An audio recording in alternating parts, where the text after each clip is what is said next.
and welcome to the 6 o'clock news with Burhan, Anton and Anna discussing what's happening in football transfer fees today. Today we have Anton in the studio discussing the labour markets, supply and demand. Welcome, Anton. Hiya. Can you say footballers are commodities these days? Yes, that is true. However, labour isn't a homogeneous factor, therefore each has unique value. Referring to human capital theory behind demand, the more skilled player has better on-pitch performance, hence greater market value. Although it's difficult to measure marginal productivity of a footballer, such trends can be assessed from goal-scoring statistics. In fact, Ronaldo, goal-scoring ability and performance for Manchester United, led him to be sold to Real Madrid for £80 million in 2009. Oh, very interesting. Therefore, are you suggesting that market value only depends on the player's skill?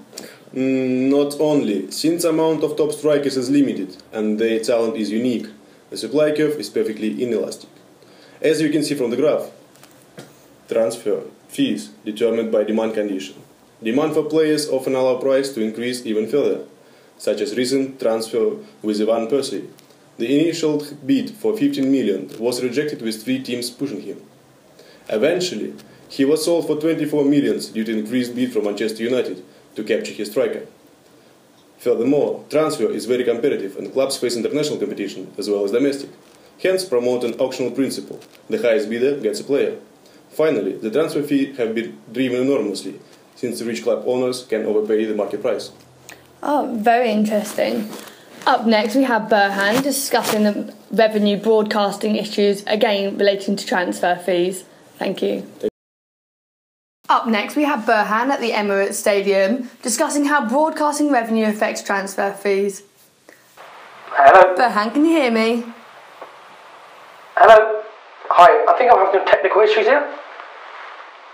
Hello? So what's driving bloated transfer fees today?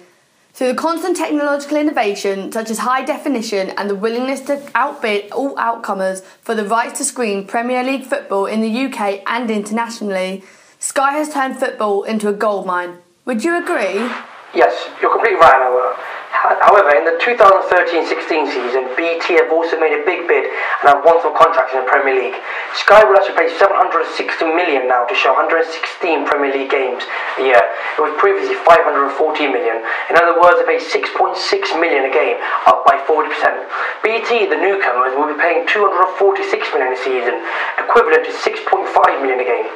As a result, Sky and BT contribute £415 million a year to the top flight, with the Premier League receiving over £3 billion over 3 years. With the ever-increasing effects of media and broadcasting revenue, it allows clubs to receive more, and therefore having more available funds to spend on transfers. How's that money split up, Burhan? Yeah, the domestic cash is split 3 ways. 50% equal share, 25% dependent on how many times a club was shown on TV, and 25% dependent on where a club finished in the season. An example of this being Man City finishing top of the season and receiving over 15 million, therefore being able to spend big on players such as Garcia they bought recently for £16 million. Another injection of team revenue is cash from overseas TV rights sales, which is split evenly among the clubs. That was worth over 18 million per club in 2011-12 season, therefore providing more money to clubs spend on bigger transfers. Very interesting.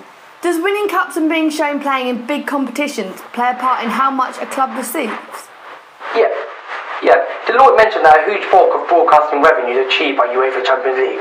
A prime example is actually Barcelona and Arsenal. Last year, Barcelona won the Champions League and received €51 million as a result. Arsenal broadcast revenue only increased slightly by less than £1 million in the 2010-11 season because Arsenal's UEFA distribution reduced from a result of only reaching the last 16 of the competition, therefore led to 2 different effects. Barcelona received more money, therefore allowing more money to spend on transfers, and Arsenal receiving less, and consequently less money for transfers.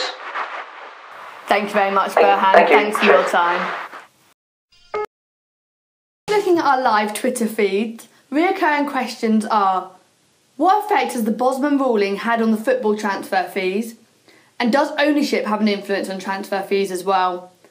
The answers to these questions are shown in the presentation on the screen behind me. I hope you enjoy.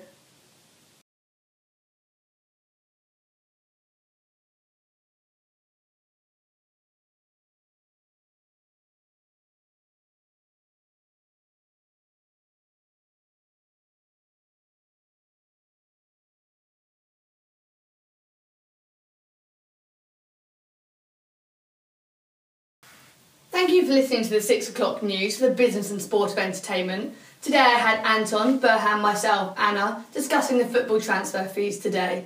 I hope you enjoyed it.